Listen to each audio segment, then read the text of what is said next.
If you've been going around the good old internet looking for the right podcast to fulfill your New York Yankees needs, well, I'll be the first to deliver the good news to you. You have found it. Here on Yapping Yankees with me, your host, Mike Scudiero, you and I will be discussing the latest news, takes, and talk throughout the entire Yankee universe. Oh, and there may be some ranting on my behalf. Yeah. Anyway, what do you say we get to it? Let's get to yapping! All right. Hello there, my fellow Yankee fans, and welcome to episode 88 of the Yapping Yankees podcast, where we yap about the Yanks and nothing but those Yanks. As always, I am your host, Mike Scudiero, here on March 21st, 2021. Now, let's get started by, as always, giving our shout-outs to Grunt Talks MLB, Reckless Airwaves Radio, and Ball 9. Ball 9 brings you some of the best baseball content out there. Baseball stories old and new, articles, roundtable discussions, suggested baseball podcasts like Yapping Yankees, and more. Visit Ball 9's website, ball9.com, and follow them on all social medias at Ball9. And know what you don't know. Next, we have Reckless Airwaves Radio. Get your latest uncensored, unlimited dish on everything sports. Interviews, featured podcasts including Yapping Yankees, and much more. Anything goes on Reckless Airwaves Radio. Give them a follow across all social medias at Reckless Airwave and check out their website, recklessairwaves.com. And our final shout out goes to Grunt Talks MLB. Visit their website, grunttalksmlb.com, to see all of their baseball content and where they feature Yapping Yankees. Also follow the mastermind behind that website. His name is Darren, and you can find him on Twitter at YankeeReport28, and follow them on all social medias at Grunt Talks MLB. Special thanks to all of our friends at Grunt Talks MLB, Reckless Airwaves, and Ball 9 for always helping to spread the word about Yapping Yankees. And also don't forget, guys, you can help spread the word about Yapping Yankees and stay updated on everything having to do with both me and the Yankees. You want to know how you could do that? Well, you could do it by following me on all social medias. Follow my Facebook fan page at Mike Scudiero NY. Follow me on Twitter at Mike Scudiero and on Instagram at Mike Scuds97. And also, please remember to subscribe and always listen to Yapping Yankees on all 4 platforms it's available on, and that's YouTube, Apple Podcasts, Spotify, and SoundCloud. Well, it is officially spring. God, I'm happy. It's kind of hard to tell it's spring since it got cold again this past week, but warmer weather is on the way again, thankfully. It's already been warmer this weekend, and that's been really nice. But winter is over. I don't know about anybody else, but just like every year, I am sure as hell not going to miss it one bit. But anyway, happy spring to all of you. It was also St. Patrick's Day this past Wednesday. As of this past Thursday, there was exactly 2 weeks until opening day. So now it's about a week and a half away, give or take. And as if that wasn't enough, it was also announced on that day that capacity seating has now been moved up to 20% for outside venues, which includes Yankee Stadium. So for all of you who still intend on going to games this year, as I said many weeks ago, I am not one of them until restrictions are gone. But for all of you who do want to go, God bless you all. I hope you have a great time, and this is fantastic news for you. Obviously, the more seats available, the better, because that means more of you can get in and have a great time. So the 20% capacity announcement is great news for all of you who plan on attending games this year. So lots of good this past week. Pretty eventful week. And that wasn't even all from this past week now that I mention it. And despite all of the good things that I just mentioned, this is the big thing that I've been eager to talk about in the introduction to this show. So, all right. Time to get serious. As I said I would do on last week's show, I also did my Twitter live stream on Friday night, telling you my big announcement that I've been teasing you about for weeks now.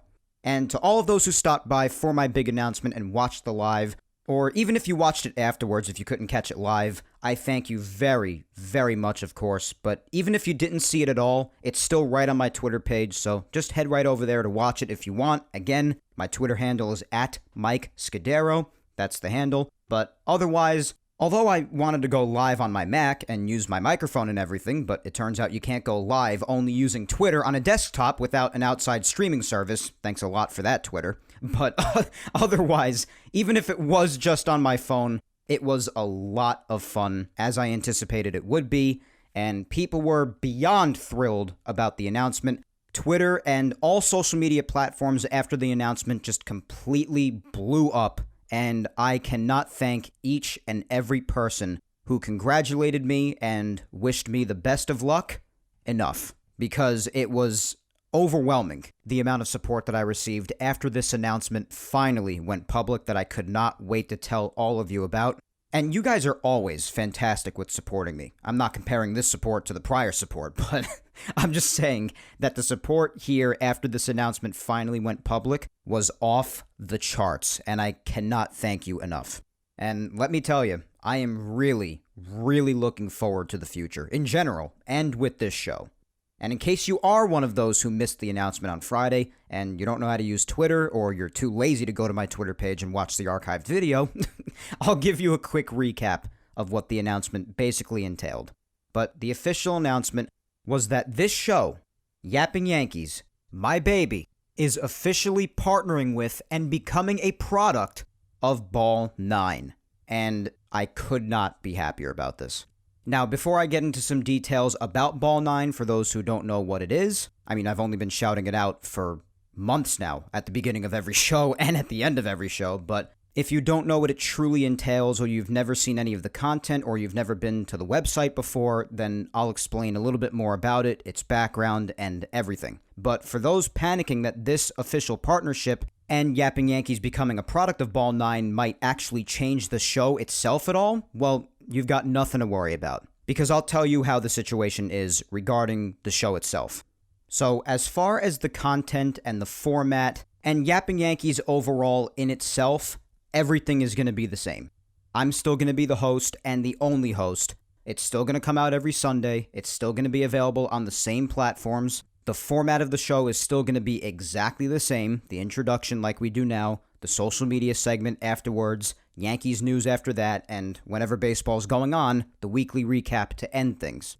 Everything about the structure of the show and the content is remaining the same. Nothing is changing. So what you hear now is going to be what you hear in future weeks. Exactly the same. So you've got nothing to worry about there.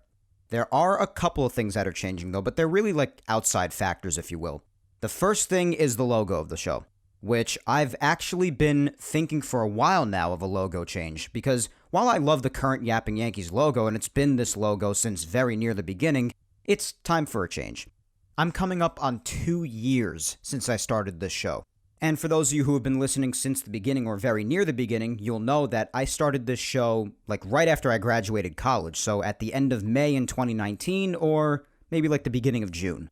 And this logo has been here since very near the beginning, and I love it. I still love the logo, but it's coming up on 2 years, and I feel like something should change with it. So this comes at a perfect time, not only for the show itself, which I'll get into explaining even more in just a bit, but for the logo too.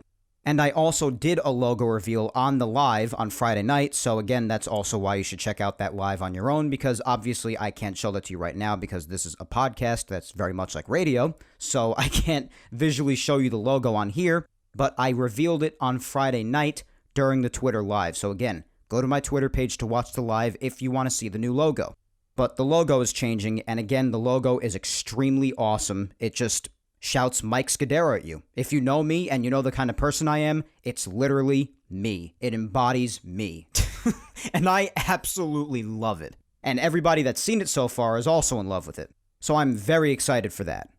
The other thing that'll be changing is probably the introduction at the very beginning of the show when I do my shout-outs. That's probably going to change a little bit because I'm not sure about shouting out certain other platforms. I mean, it's up to them at the end of the day because I've told them that I'm totally cool with giving them love in exchange for them sharing Yapping Yankees every week and helping blast it out on social media, which, again, I appreciate a ton. And they know that, or at least I hope they know that. But since I'm basically exclusive to Ball 9 now, we're going to have to see what happens with that. The future's kind of up in the air with that, but whoever wants to keep sharing my stuff around and whoever doesn't mind, then I would still be glad to shout out their platform at the beginning and end of the show like I have for so long now. And of course, in particularly, I speak of Reckless Airwaves and Grunt Talks, which both are platforms that I love, and I love sharing them around and spreading the word about them. So we'll see what happens with that. And I hate to kind of put them on the spot a little bit here, but regardless of what happens, of course, listen, I'm a very easygoing guy, and regardless of what happens, there are never any hard feelings on my behalf when it comes to something like this. So we'll see what happens with that in the coming weeks. So that's going to change a little bit, and whether or not certain of those shoutouts or all of them or none of them go away, I will be specifically mentioning Ball 9, of course, since this is now basically a Ball 9 product, especially when the baseball season officially gets underway. But since Ball 9 has also been making fantastic partnerships all over the place, all over the baseball spectrum, which is beyond awesome, obviously there are expected to be some sponsorships in there too, so at the beginning of each show, there may be some ad reads incorporated, who knows? And of course, we know what happens with ad reads. In this industry, that's where money comes from. And it's just so exciting, both for Ball 9 overall, and of course for Yapping Yankees as well. And again, as I started talking about before, for those who want some background on Ball 9, or just want information beyond what I shout them out for at the beginning and end of every episode, well, I'll tell you a little bit about it. But the platform is run by someone who I met on Twitter a couple years ago by the name of Chris Vitale, a dear friend of mine, someone who has become a real good friend to me, special guy. Chris Vitale started Ball 9 from scratch, basically, give or take about 8 months ago, just a couple of months after this pandemic screwed the whole planet. And the most impressive part about that is him building it from scratch, basically thrusting his entire livelihood into this platform, Ball 9, that he has now built to unbelievable proportions about 8 months later now to present day, and it's only going to get better as time goes along. I'm extremely confident that it's just going to turn into a full-on empire. But again, the most impressive part about that is that he started this at a point in time, a couple of months after this pandemic hit, when there were no sports around. Think of the risk that goes into that, and the guts that it takes to start an entire sports company from scratch all by yourself while there are no sports going on when the world is in the middle of a crisis. So I and lots of other people always make sure to give Chris massive credit for this because it deserves a lot of credit. It really does. It was gutsy. It was ballsy. It was risky. It was as risky as anything. He still did it, and he's made it massively successful to this day. He's hired many big names to work on the platform who have definitely played big parts in making it the big platform it already is today. It was even mentioned during a Yankee broadcast on the Yes Network during one of the games last season by Michael Kay. So this platform is seen by big people in the baseball industry. There's no doubt about that. And there are so many things that it offers. And again, this goes to what I shouted out for in the introduction a lot, in the intro and the outro. Lots of the same qualities. It has articles. It has a bunch of baseball stories, roundtable discussions. It's featuring podcasts now, and Yapping Yankees is kicking that off. How cool is that? When it starts to really feature podcasts going forward as the platform continues to grow, as it has, especially in the last month or two, Yapping Yankees is going to be the first podcast offered on there.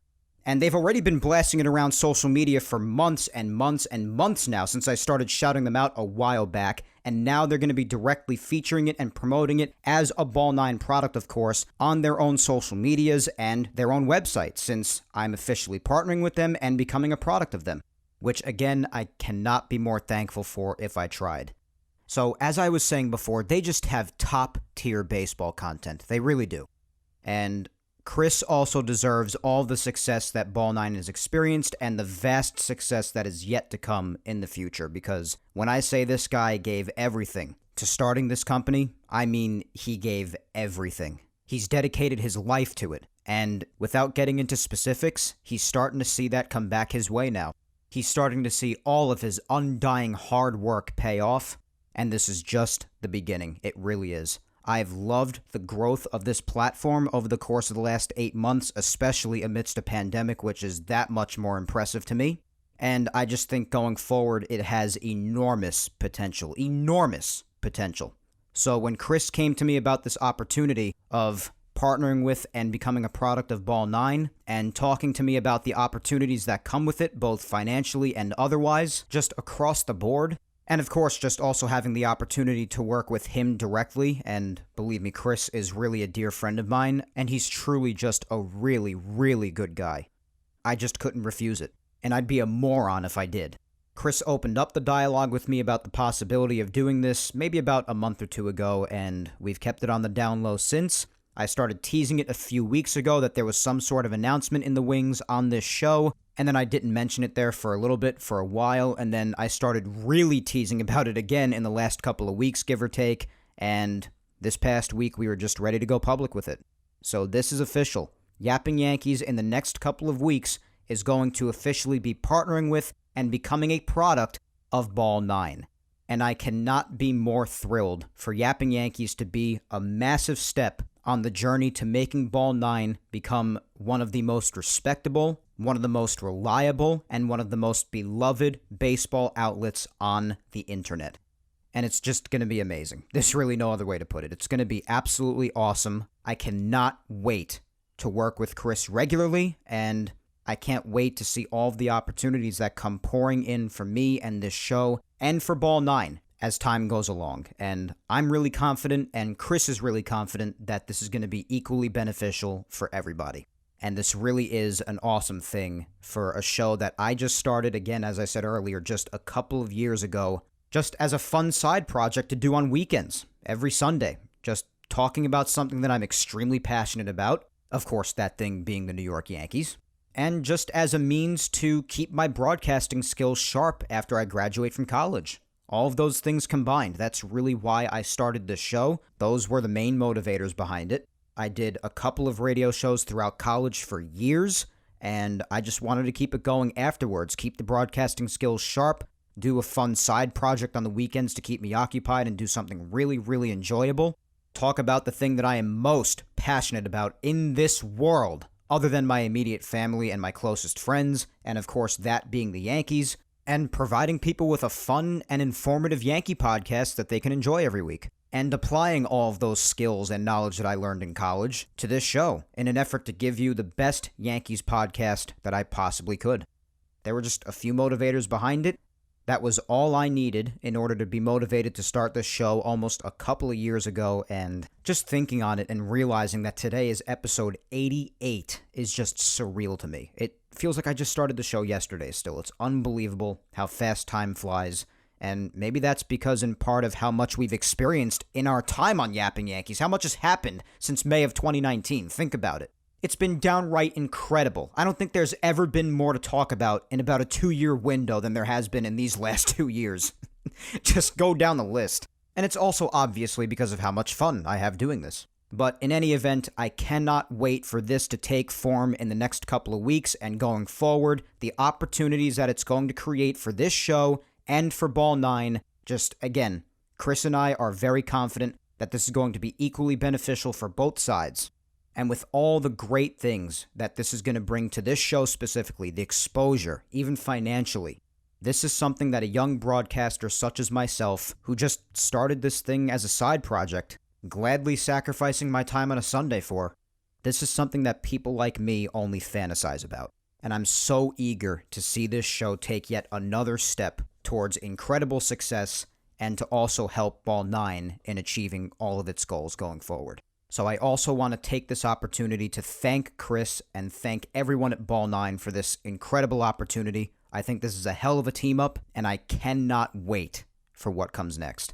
And I only wish that I could put into words what an absolute honor it was to be chosen right away, first off, for this opportunity by Chris and all the massive baseball names over at Ball 9. It was such an honor. It's always an honor to be appreciated by just anybody in general, but especially by people who really matter and can provide opportunities like this for people like me. And it made it even better to also see, both for Chris and Ball 9 and for myself, just how much support there was all around social media after we officially made this announcement. Everybody was going absolutely crazy, and it was just amazing to see all of the amazing energy surrounded by all of this. So, the future is bright. And what I say for myself, for every Yapping Yankees fan out there, and for every Ball 9 follower and everybody involved in Ball 9 as well, especially including Chris, let's do this. And on behalf of Chris and myself, let's kick some ass. And again, just to stress one more time for all of those worried that anything with Yapping Yankees itself is going to change, you do not have anything to worry about, I promise you. This show is going to remain the same. It is. It's going to remain exactly the same. I am your host, and the structure, the format, the content of this show is going to stay exactly the same. Nothing is changing in that sense. I have full creative control. Nothing is changing. The only things that are changing are, number one, the logo, which, again, for those who didn't see the live or have no idea what it looks like yet, not only do I recommend you go to watch the live to see the logo, but if you're to see it after I officially start using it, I cannot wait for you to see it, because not only is it incredible, but it is literally an embodiment of me. And the other thing that'll be changing is possibly at the beginning with the shoutouts I do, or depending on more partnerships or more sponsorships with Ball 9 that are to come later down the road, I might be doing some ad reading for them, which is awesome. Can't wait to do that. So just a couple of the things that I usually do at the very start of the show, and the logo, that's really all that's changing. Everything else is exactly the same. So no worries there. But again, I cannot wait for what comes next. The future is bright, and again, on behalf of me and Chris, let's kick some ass. But yeah, that's the deal, guys. And that wasn't as quick of a recap of the announcement as I thought it would be, but hey, it's really a huge thing. And you know what? If I'm going to spend any more time on this show on anything than I originally anticipated, then I'm glad that it's on something like this, because this is a massive, massive deal. Great things lie ahead, guys. And speaking of what lies ahead, well, we've still got a show to do today, so what do you say we get into all that good stuff? We'll, of course, start off with our social media segment for this week. Back to a poll this week, and since there were only a couple of minor things in Yankees news this past week, I figured I'd just group them into our weekly recap segment when I'll be giving away the usual big takeaways from this past week's games. So after we do the poll, we'll go right into discussing this past week's takeaways and mention what happened in news as well throughout. So let's dive right in. This week's poll question is, at this point in time, who do you think should get the 5th spot in the starting rotation? And of course, give your thoughts below for a chance at a shout out on the show. Now, before I get into the voting results and the replies, I'll give my take on this really quick. And if you've heard anything I've said for a while now regarding Germán, you know that I will not fault you at all if you are one of the people out there who just utterly despise the guy personally for what he did. I mean, you guys know how I even feel about the guy personally. I can't stand him, and it disgusts me to even think about what he did. It makes my skin crawl. So I will never, ever fault anyone who feels disgust about him as a person and just can't look past it. I can't fault anybody because it's a horrible thing that he did. And if he changes his life and if he tries to make amends for it and does what he has to do, then fine, that's all good. But some people are just, they feel like they can't look past it, and I can't fault anyone for that. Now, me personally, when talking about on-field performance, and I also completely understand that there are people out there who refuse to make a distinction between on the field and off the field because they can't look past what he did in his personal life. And I honestly can't fault anybody for that really either. My point is, you are entitled to feel however you want to feel about this. And I don't have to repeat how I feel about him as a person. You know the disgust that I have in me for what he did personally in his life with the domestic violence. There is no question about that. But at the same time, you also just have to accept reality that the Yankees are committed to giving him another chance, and he's going to pitch this year. That's a fact, not opinion. That's a fact. And as long as he is given that second chance and he's around, regardless of the disgust that I feel for him, especially because I do a podcast and it's my job to talk about Yankees baseball, I'm going to sit there and talk about Germán's on-field performance because he's still pitching. So strictly talking about on the field, and I know the people who can't get past what he did and just refuse to see past what he did, and again, I don't blame you at all for that, but I know those people are not going to like this answer. But between the two choices on this poll, the first choice being Domingo Germán and the second choice being Davey Garcia, at this point in time, after seeing what both have done this spring, my choice is Domingo Germán. Again, strictly speaking from a standpoint of on-field performance, Germán has been virtually untouchable this spring training. And I know spring training isn't the end-all be-all by any stretch of the imagination. I know spring training is the time for everybody, especially pitchers, to maybe work on a pitch that they want to work on more over others, and just to get a feel for the ball, get back into the groove after a long winter. You don't have to explain it to me like I'm 5 years old. I think you know that I know how it goes. I get it. But if you look at what Germán has done this spring, and I don't like putting too much stock into any spring training performance, but if you look at what he's done, it's tough to ignore. The guy's been great this spring. And you know what? So has Davey. Davey's been fantastic this spring. Even he's pitched to an ERA like under 2, I think. So he's done well too. So it's tough to really talk about which one you'd prefer, because if you want me to be honest with you, you wouldn't be wrong for either choice. They're both good choices. So honestly, regardless of choice, I don't fault you, and regardless of your reason for the choice. And we've also spoken about in past weeks how pitcher usage is going to be different this year because of the way the season was last year, and then of course the offseason naturally. You're going to be seeing guys getting spot starts all the time, so let's say if Davey Garcia doesn't make the rotation, which I think is realistically going to happen, I think Domingo Germán gets the 5 spot, and me personally, as I said, I think I'd rather him get that too based off his performance so far. But let's say for scenario's sake, Davey Garcia does not get the 5th spot. What'll probably happen, as I said last week too, is he'll probably either get reps long relief out of the bullpen, or he'll be sent down to the minors and brought back up whenever needed, and regardless of the role, he'll be making spot starts here and there too. Because not only are guys coming off of injury seasons like Kluber and Tyone probably not going to see much more beyond 150 innings this year, but the vast majority of pitchers throughout the whole league are probably not going to see much more than 150 innings this year because of the weird season last year. So that means long relief guys in the bullpen may be pitching even more this year, or other guys who don't make the rotation, which if Davey Garcia is one of those guys in this case, he'd be one of these guys. But other guys who don't make the rotation are very likely going to be called upon to make spot starts here and there. And even though I don't necessarily want a 6-man rotation idea just tossed aside, I think that scenario is much more likely. Just spot starts here and there, bullpen guys maybe being called upon even more this season. So usage is going to be different, and I mention that again because regardless of who makes the 5th spot and who doesn't, you're probably going to be seeing that guy making starts throughout the season still anyway. Which kind of makes it even more complicated because regardless, the one who doesn't make it, you're still going to be seeing him. And again, based on their spring training performances, they're both doing well. So that's why I'm not faulting anybody for any of this, regardless of your choice. And once more, I understand those who want nothing to do with Germán anymore because of what happened. I can't really argue with that, nor would I. But between what he did in 2019 and what he's done here so far, especially what he's done here so far, proving himself this spring the way he has, and showing just how filthy his stuff still is, especially that changeup. My God, the changeup and the curve, and even the fastball still has so much life to it. He looks like he's ready to go.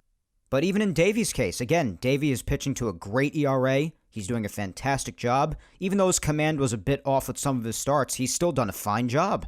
And granted, it was in a shortened 60-game season last year, Davey obviously did a fantastic job in 2020. Which is obviously why he deserves to at least be in the discussion. And with Davey still hopefully making a lot of spot starts this year, especially if injuries happen, then you better believe Davey will be there in 5 seconds in the rotation. But with the hope of still seeing him start a good amount of games, I have to go with Germán here. I just really, really do. Because strictly on the field, I love how he's looked so far. And you know something? I don't think I sound that crazy because a great deal of people happen to agree with me. Hundreds of votes came in for the poll as usual, and of the 2 choices, the choice of Domingo Germán was victorious, earning 76% of the vote. So pretty big victory on this poll, and the remaining 24% voted for Davey Garcia. And because I do look up and see how fast time is flying today, let's get right into those replies. Alright, first up today, we've got Rob at Laker477, and Rob says Germán should get the number 5 spot. He's been impressive, and you can see that he's focused and determined to put the past behind him. I like what I've seen from him and how he's handling himself so far. I in no way condone what he did, but I believe everyone deserves a second chance. Yeah, that's tough to argue with, Rob. I basically agree with what you said. I mean, that's a good response. He really has been impressive, and he does look very focused. His stuff has looked great, and I obviously, just like you, do not condone, nor would I ever condone, what he did in his personal life with the domestic abuse. Good response, Rob. Up next is Laura, at Laura_Icemont, and Laura says, Herman. His stuff has been filthy all spring long. Plus, having Garcia in the minors to start the season will give him more time to develop, and less pressure on him too. Yeah, that's a good point, Laura. As I said before, even if Garcia starts in the minors, or even if he gets a long relief role in the bullpen for a bit, he's probably still going to be called upon to make spot starts here and there because of the pitcher usage this year. And while he is in the minors, yeah, even though the minor league season is delayed, even with the alternate sites, which is just ridiculous with the minor leaguers, and as long as they don't have a season, they're missing out on development time, which is crucial. But regardless, while he is in the minors, that is still time to get on the mound and practice and develop, and then still have time in the majors whenever he's called upon to make a start. And I do definitely still want to see him making starts, because not only did he earn it after last season, but again, as I said, this spring, he himself has also looked great. I do like what we've seen from Davey this spring. So that's a good point, Laura. Very, very nice. Up next is Rebecca, at Peace Now for Life, and Rebecca says, Tough question, Mike. I'm going to say Herman just because he has more experience, and I think it would be good for Garcia to continue his growth in the minors and work on his control. He definitely has the stuff of a future ace, and he doesn't need to be rushed. And it also worries me that he'll have an innings limit, and so will Kluber and Tyone. Well, yeah, that's a good point. As I said before, basically all the pitchers throughout baseball, thanks to last season, are going to have an innings limit. But yes, especially guys in the likes of Kluber and Tyone, who are both coming off of injured seasons, yeah, absolutely. They'll be having innings limits, and most of the pitchers will. But yeah, especially speaking about the past with Herman too, he does have the experience. In 2019, he had a very nice season. And if Davey were to be in the minors at any point, yeah, he could continue his development, just keep on throwing down there and just stay sharp, and be called upon when needed. Otherwise, he could also have a long relief role in the pen, and even in that case, with the innings limit with the starters this year, I think we'd see him quite a bit even in that role. He definitely has good stuff, though, and his poise on the mound, as we've spoken about many times. It's the poise of that of a veteran. It's very impressive. All right, at Progenitor09 says, I'm surprised so many people are saying Herman, all things considered, but I guess if you're going strictly based on spring training performance, it would be him. I still think many teams will use a sixth man at least for part of the season. Yeah, even though I sort of shy away from the six-man rotation for at least the whole season, I definitely see that possible for happening for at least part of it. I don't think that's out of the question. I mean, time will tell, because the innings limit is going to be a big factor also if injuries happen, so it's just impossible to tell some of these things at this moment. But yeah, listen, all things considered, yeah. But just speaking from on the field, yeah, it's tough to really ignore Herman and what he's doing right now. Again, off-the-field stuff, not forgotten or condoned or anything like that. Just speaking from what we've seen in spring training this year, like you said. And since, whether people like it or not, it's clear the Yankees are giving him another chance and he's going to be around, it's tough to really ignore what he's done on the mound. But yeah, we'll see about that six-man rotation. Up next is at Laura_Navens, and Laura says, I think you can use both of them. Go with the six-man rotation early on. Herman can be number 5, and Garcia could be an opener or be a long reliever out of the pen. Whoever has more options or looks worse can go to the minors later on. Alright, so another mention of the six-man rotation. I mean, yeah, we'll have to see what they choose to do with that. But if they're going to use Garcia in any other role other than a fifth man, I think I'd rather just be like a long relief man out of the bullpen. I don't really want to see him opening games. And I'm not saying that because of the playoffs last year. You guys know I blame that more on decision-making and on J-Happ. But regardless, in that case, I'd rather him just get more time in the minors to work on his stuff and then come back when needed. But again, with the six-man rotation stuff, I think they're more likely to just do the spot starter thing. But again, who knows? Maybe at some point throughout the season, maybe they will incorporate a six-man. We'll have to see. But regardless of what they do, it's exciting because we know that these Yankees this year, they have a lot of depth. And that's why this is even a discussion. Because also remember in the back of your mind that this is also being discussed before Luis Severino comes back too. So you have that to deal with when he returns too. So the depth on this team really has made for some exciting discussion this spring. Also, a little side note, I just have the window open in my room right now, and I just want to say how amazing the fresh air feels.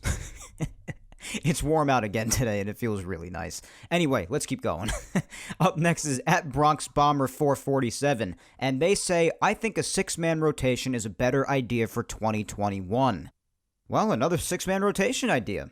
Well, I definitely don't think it'd be a thing they do all season. Again, as I said before, if it is attempted at any point, I think it'll be just at some time during the season, but not throughout the whole season. But if Domingo, again, is to in fact make it, I think they'd rather put Garcia in the minors here and there and then give him spot starts when needed. That's just my thought. Either that or long relief in the pen. Because, as I also said before, I'm pretty confident that at this point, Germán is going to be the one to make the rotation. Next, we have Christian_NYYST, and Christian says, Davey, as we've said numerous times on the show, if Germán is going to be here, we need to discuss him as a baseball player. And to me, he's better suited in the bullpen in Chad Green's old role. Green needs to step up and set up Chapman with Britton out. Well, yeah, definitely at the back end of the bullpen, I think I've said the same thing. Just Chad and Chapman are really the big two at the back end of that pen, and I expect guys like Wilson and O'Day to really be part of the tandem that's going to pass the torch along to them at the very back end of the bullpen, particularly with Zach Britton out, as you said. So I agree with that, but Germán being in Green's old role, now that is not a thought I've pondered. The thing is, though, especially in the past, Germán has really already established himself as an effective starter. So, yeah, I don't know if I agree with that. I mean, if you were to put him in the bullpen, then I think he definitely could handle a situation like that, of course, because Germán is still a good pitcher, as we've seen this spring. But I'd rather see him in the starting rotation if he could definitely help out in that sense, especially since he, again, has proven himself as a starter in the past, in a full 162-game season, no less, in a season where the entire team was hurt, and he seems to be continuing to prove that this spring. But that's an interesting thought in Chad Green's role. All right. Up next is Tina at MountainGal456, and Tina says, I'll go with Germán. He's impressed me so far this spring training. Not that Garcia hasn't, but I think Germán has been in a zone. Possibly more focused right now with everything that's happened in his personal life. I think he may be driven to prove something to the New York Yankees and fans. Yeah, I mean, it does look that way, and what happened in his personal life could be a factor with it. But yeah, as I said before, this is a tough choice because, as you stressed too, Garcia himself has also had a good spring. He's done well too. It's just a matter of who's looked even better, I guess. And like you said, Germán just seems to be in a certain zone, and he's been damn near untouchable. So yeah, I'm in agreement with you, Tina. All right, up next is at ChineseIrish23 saying Germán should get his spot back. All right, fair enough. Next we have at Vin doesn't have FB. And Vin says, I voted for Germán. However, I don't think we see anyone hitting more than around 150 innings during the regular season. Not being a downer or a naysayer, but the entire rotation has to build back up after last year. That said, I can see some type of all-hands plan. Yeah, absolutely, Vin. That's basically what I've been saying throughout this whole thing, saying that everybody at some point is, I think, going to maybe get a spot start, especially someone like Garcia if he's not the fifth man. So yes, I definitely agree, and I myself highlighted that you probably won't be seeing many pitchers this year thanks to last season, again, the weird season, get over 150 innings or so. So yeah, I totally agree. That's not you being a downer or a naysayer, that's you being realistic. And a lot of different people, analysts and the like, have spoken about that very thing happening, so you're just speaking facts. So you're all good. But yes, definitely inclined to agree with your comment. Up next is at CharlieRicker24, and Charlie says, at this point, it's hard to go wrong with either. But I take Germán right now as his control is just a little better. The team is going to need innings from both eventually, as I believe the team will go with a six-man rotation later in the year. Now you see, that's something that I can see happening. Because as I said before, I don't see them going with the six-man throughout the whole season, but them using it at some point throughout the season, even if it is later in the year, I could definitely see that happening. And yes, you're going to need a lot of innings out of a lot of guys this year, which again tells me that that spot starter thing is going to be used quite a bit throughout the year, especially with someone like Davey if he doesn't make the rotation.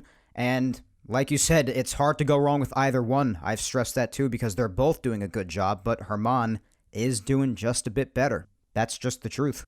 All right, let's just hammer out a couple of more before moving on to Instagram quickly. Up next is at Brian_TGP. And Brian says, Davey's ceiling is very high, so I'd rather let him work on things in the less stressful minors than in Major League Baseball. Plus, I believe having him for the second half will be more valuable. Let him limit his innings in the minors. Yeah, I've been saying that could be a possibility throughout, but even so, I also think that throughout that time he'll be getting the spot starts too. Whenever the Yankees need him, he'll just come back and give him a start, as I said before.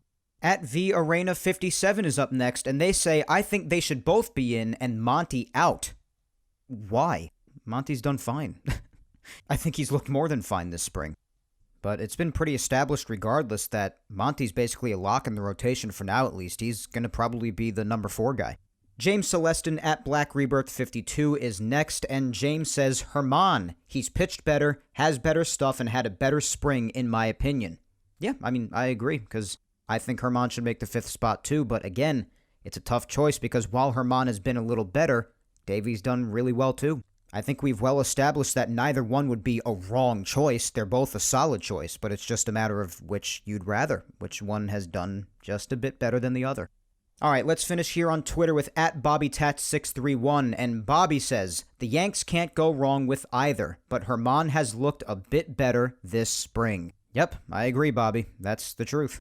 Neither would be a wrong choice, but Herman statistically does have a bit of an edge this spring. All right, let's move on to Instagram. Thank you to all of my tweeters for voting and replying and the whole deal. Same question for the Instagram gang, of course. At this point in time, who do you think should get the 5th spot in the rotation? And just like on Twitter, the same choice won. Domingo Germán was the victorious choice by earning 61% of the vote here on Instagram, and the remaining 39% voted for Davey Garcia. All right, so the vast majority on both platforms has spoken. We'll just read out a couple of replies here on Instagram. First up, we have Brian_D_123. And they say, Herman has proven himself before and hasn't been as wild this spring. I'd be okay with either, but Herman's curve is so filthy. I wish I've seen more of Davey, though. Yeah, I mean, this is the last full week of spring training coming up, but I'm pretty sure we'll see both of them make at least one more start before the spring ends, I have to imagine. And yeah, both have done extremely well. They really have, but Herman, like you say, just hasn't been as wild this spring. I did mention throughout the winter, because this was reported, that he was having a difficult time in winter ball in the Dominican Republic at some point. Word was that he was giving up a lot of runs and he was wild there, but that does not seem to be the case whatsoever this spring. And you repeated what I said before, saying that he has proven himself as a starter in the past, and yeah, his curveball, as I said earlier, his curveball, his changeup, just disgusting. And his fastball, still looking really lively itself. He's just looked really good. As a prior reply said, he's just been in a certain zone. He's been on another level. So, I agree, my man. Alright, lastly, we'll finish off with the final two, as always, starting with my amazing girlfriend, Vic Salimo. And Vic says, Davey Garcia. There is no other option for me. All right, fair enough. And listen, we've said over and over again, Davey Garcia wouldn't be a bad or wrong option. He's still having a fine spring, too. He had a great season in 2020. And even though I very much think Germán is going to get that 5th spot, I wouldn't be upset whatsoever if Davey got it. I love the kid. And let's finish off with my mom, Julia Gina Scudiero. And my mom says, I'll be honest with you, both have had very, very good springs. They're both good for me, and I'm fine with either. But just to pick, I'll pick Davey Garcia. That's fair, Mom. Yeah, we said over and over again, both are doing a great job. So again, the vast majority, Domingo Germán, but we definitely have some Davies in there, and that's totally fine too. Both are good choices. But in any event, I want to thank each and every one of you, as I do every week, for voting, for replying, for interacting whatsoever. Whether it was on Twitter, whether it was on Instagram, I don't mind. Your interactions, regardless of where from, means the world to me, and I love hearing your thoughts every week. Thank you so, so much to all of you who interacted with this week's social media poll. And like I say every week, if I didn't get to you, just keep on trying in future weeks. And as I said in today's introduction, we are now going to jump right to the weekly recap and discuss some big takeaways from this past week's games, because Yankees news really only consisted of a couple of really minor things, and I just thought it easier to just group it in with the weekly recap, especially because of how much time was taken up with me talking about the announcement at the start of the show.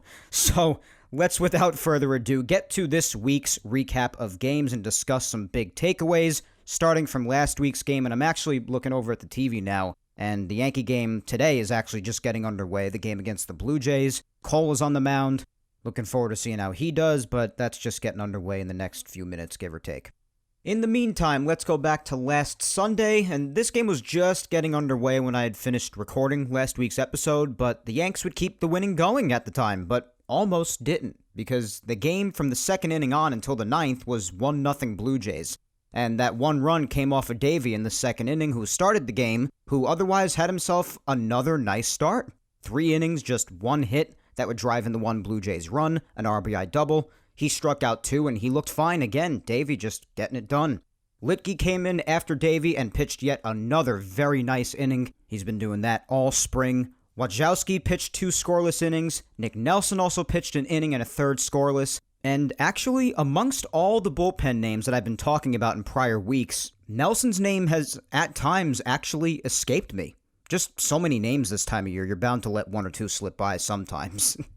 But he's another that the Yanks obviously hope plays an important role out of the pen, or even making spot starts like the Yanks have mentioned lots of guys may be doing this year, and like we spoke about a lot last segment, since, as I said last week and as I said earlier, the usage of pitchers this year after the way last season was, it's definitely going to be different this year, and Nick Nelson could be playing a key role out of that pen.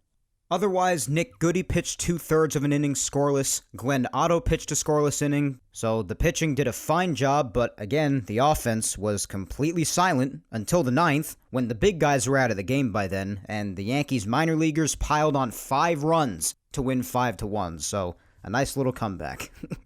On Monday, this game was actually the first game that I got to use the new Yes Network app that came out about a week and a half ago, and it was really cool. A lot of you know that I work throughout the day, Monday through Friday at my regular job, and because of that, I can't watch the vast majority of spring training day games, but on Monday, thanks to the Yes app, I was able to stream it on my phone, so that was really cool to be able to do. But anyway, the Yanks faced the Phillies. Domingo Germán got the start again, and again, did a terrific job. 4 shutout innings, 6 strikeouts, his changeup was just a cheat code again. Breaking ball was solid. And as we've been talking about week after week, he's just had a very nice spring. And as I had said earlier, regardless of how all of us feel about him as a person, it's really tough to imagine that he doesn't make the rotation at this point. Michael King pitched 3 innings afterwards, only allowing a run on a solo shot by Rhys Hoskins. Luis Garcia pitched a scoreless 8th, and Nestor Cortez Jr. pitched the 9th and allowed a run, but still finished the game. On offense, Gary Sanchez got the first run across on an RBI single, and then Stanton, who also still continued to look fantastic this spring, hit a hard 2-run single. Rob Brantley, spoke about him a lot on last week's episode, got yet another hit, an RBI single, for the Yanks' 4th and final run, and the Yanks won 4-2. And it was really good to see Rob Brantley get another big hit again, just a week after I was talking him up about being the potential third-string catcher with Chirinos out with his fractured wrist injury. So the Yanks won that one 4-2. Tuesday. Interesting note here actually for starters, but Gio actually played shortstop. A little experimentation maybe that I more than welcome, because any other potential alternative to phase Tyler Wade out, I am in favor of. And my slander of him lately has been strong, I know, but I'm just so tired of him, guys. I really am. The guy is fast, yes. The guy can play defense fine, yeah. And in multiple positions, too, which I'll admit is valuable to many, but whatever. He's no defensive god. He's good defensively, that I'm not arguing, but I don't think he's as unreal as some claim. Not to mention that offensively, the guy can't hit a beach ball with a boat oar. And whenever the planets happen to line up, he'll maybe get the bat on the ball. But what's that expression again? A broken clock strikes right twice a day? Yeah, sounds about right with him. And if you're one of the few Tyler Wade fans out there, then you'll just have to accept this truth. I don't know how many more times I have to say it. Sorry. But anyway, interesting experimentation with Gio at short. Very interesting. And even though we all know Wade is likely making the roster, I think it's safe to say a lot of us would rather see someone else. Again, as I've been saying, I still think Bruce makes it. And although Wade is likely going to be the other, I've seen some other people saying that they'd even rather Tauchman make it. And I'm not totally opposed to that. He could be having a better spring, and with Gardner already being there as a backup outfielder pretty much, I don't really consider myself a big supporter for Mike Tauchman making the roster, but I don't dislike Tauchman, and I'd rather him than Wade, just selfishly, even if that's not a team need. But I don't dislike Tauchman. Another name is obviously Derek Dietrich, and I'd still love to see him, but other than that homer he hit a while back, and maybe a hit here and there, he honestly really hasn't done much to really turn heads this spring, but I'd still rather him, big time. Granted, he's played for longer, he's proven more in his career overall than Wade. I definitely think that's plenty safe to say. He's versatile, he's got power, and can hit a ball, unlike Wade. Alright, we've been over that. Another name was Mike Ford, and he was actually optioned, along with Albert Abreu, Brooks Kriske, and Thairo Estrada, to AAA on Friday, but I never thought he'd make the team this spring, so... And it's not like it's the end of the world since he still had 2 options left and can definitely come back if needed. And speaking of options, by the way, at least if Wade doesn't make it, well then he's got another option if he's sent down and he can come back. Others like Mike Tauchman, for instance, are out of options, and if he doesn't make it, then he's gone. And someone like Dietrich, who's on a minor league option this spring, he could choose to opt out and go elsewhere at the end of spring training if he doesn't make it, and then you lose him. And I still consider him to be solid depth regardless of the spring he's had. So, circling back to my main point, although I still do think that as of now, that the final 2 bench spots will end up going to Bruce and Wade to go alongside Gardy and Higgy, who are the other 2, I'd still rather Wade's go to someone like Dietrich or even Tauchman, since, as I said before, I wouldn't be totally opposed to that. And regardless of team need, I selfishly prefer Tauchman more than Wade. But as I've also been saying throughout the weeks, the issue here is that Wade is basically the only backup shortstop, so that's a big shoe-in, as I've been saying for weeks now, and that's why I definitely see him making the roster. But Gio at shortstop, which is what started this whole damn tirade in the first place, definitely was interesting to me. Alright, I didn't really expect to go on another tirade about the bench, but let's get back to the task at hand, discussing takeaways from Tuesday's game, shall we? Let's see.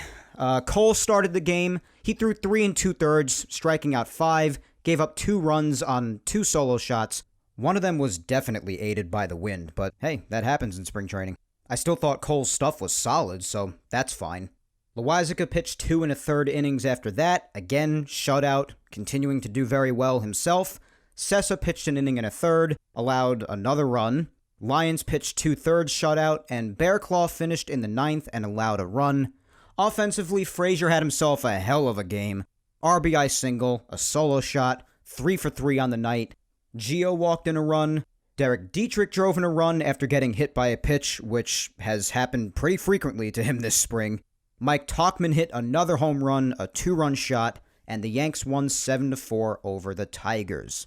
Wednesday was pretty uneventful. The Yanks won just 1-0 against the Blue Jays, and the 1 run came on an RBI groundout by Glaber.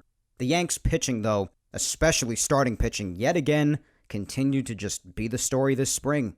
Montgomery started the game, threw 5 hitless innings, very nicely done. Chacin followed and pitched 2 2/3 innings shutout, and Lucas Litke, again, doing a fantastic job, pitched the last inning and a third of the game, shut out, 1-0 win.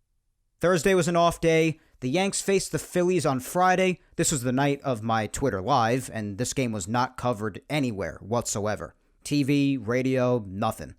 Davey Garcia started the game again, and although his command and location was a bit off, he walked 4 guys. He still pitched 3 scoreless innings, striking out 2, and he powered through. So, as I always say, I like to see that, pitchers powering through.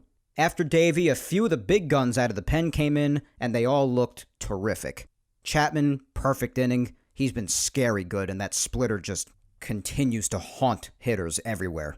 Darren O'Day, scoreless inning and a strikeout. Justin Wilson, scoreless inning. Chad Green, scoreless inning, striking out 2. All good from the big guys. You love to see it. Luis Garcia after, scoreless 8th. And then the 9th, the Yanks would give up 4 runs and ultimately lose 4-1. Bearclaw and McLean combined and gave up 4 runs in the inning. 3 charged to Bearclaw, 1 to McLean. And yesterday, in a mainly uneventful game again, the Yanks would lose to the O's 2-1. And, oh damn, I'm actually looking at the Yankee game going on right now, and Luke Voit just hit an RBI double. That was a rocket into left field. All right, so the Yankees are winning today's game 1-0. That was nice, really nice hit by Luke. Wow, it was really nice. Anyway, with yesterday's game, the Yankees' one run on the night came on a solo shot by Gio. Pitching-wise, Michael King started the game. He actually pitched 4 innings, allowing just a run on an RBI groundout. The first 2 innings were perfect, and he looked great. He allowed his 1 run in the third, and then pitched a nice 4th afterwards, struck out 6, so Michael King looked really good. Jonathan Loáisiga followed and pitched 2 innings, only allowing a run on a solo shot, really the only thing he's given up this spring. And then Sessa would pitch 2 shutout innings after that. And as far as today's game, this game's only in the first still. The Yankees are winning 1-0. Clint Frazier's up right now against the Blue Jays.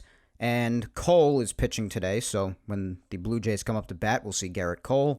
And an important note from today's game, actually, is that Higashioka is back playing for the first time in a few days. Because a few days ago, it was actually announced that he had a sore side. He was feeling some soreness on his side, which tells me maybe like an oblique issue or, I don't know, just on the side, he was feeling soreness. And even at the time, it didn't really sound like that big of a deal, and hopefully it doesn't turn out to be as time goes on. But it's good to have him back in the game today. That's definitely a good sign.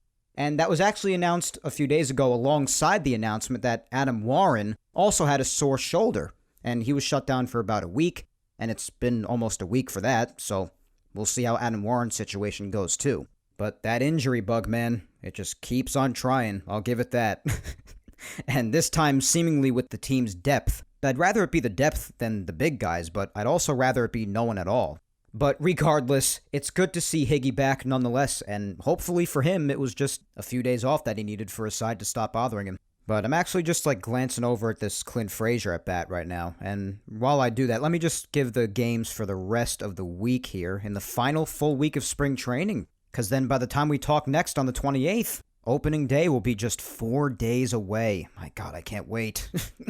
All right, so tomorrow's game will be against the Phillies at George M. Steinbrenner Field, 6:35 p.m. Eastern start. Tuesday will be against the Tigers at 1:05 p.m. Eastern. Wednesday, the Blue Jays, 1:05 p.m. Eastern. Thursday, and Clint Frazier just hit a ball really far. Oh my goodness. Is this going to be gone? Hold on. Oh, just in front of the wall. All right, well, that should score 2 still. All right, so 2-run double for Clint. That was a good shot. I thought that might have had a chance of going out for a second. All right, so 2-run double for Clint. Where was I? God, I always lose my spot. I'm so easily distracted, especially when the Yankees are on. Thursday, I think it was on Thursday. 6:05 p.m. Eastern start against the Phillies. Friday, 6:35 p.m. Eastern against the Orioles. Saturday, 1:05 p.m. Eastern against the Blue Jays. And next Sunday when we speak again, it'll be against the Phillies again at 1:05 p.m. Eastern. And really quick before we end today, guys, just another quick announcement for you. This doesn't have to really do with anything as far as Ball 9 or anything, but this just has to do with the show for the next couple of weeks. Now, as you know, whether you celebrate them or not, the next 2 Sundays happen to be big holidays, especially for me. Now, usually on all holidays that land on Sundays or just are usually on Sundays every year, I still come out with a new episode. I've barely missed any days at all the last couple of years, as you guys know. And that's not going to change either of the next 2 weeks, unless, of course, God has different plans and I just don't wake up any of the days in the next 2 weeks, but you get what I'm saying. The next couple of weeks, next Sunday is Palm Sunday, and then the Sunday after that, of course, is Easter Sunday. And for Palm Sunday and Easter, I usually spend the day with my family. So I'm not going to be recording those days. But you're still going to be getting an episode. Well, Mike, asked the audience, how the hell are you going to do that? Well, Mike answered, I'm going to record the show on Saturday. So this coming week, I will be recording the show on Saturday, and then I'll probably edit it in pieces on Sunday, and then probably release it at some point in the early evening on Sunday.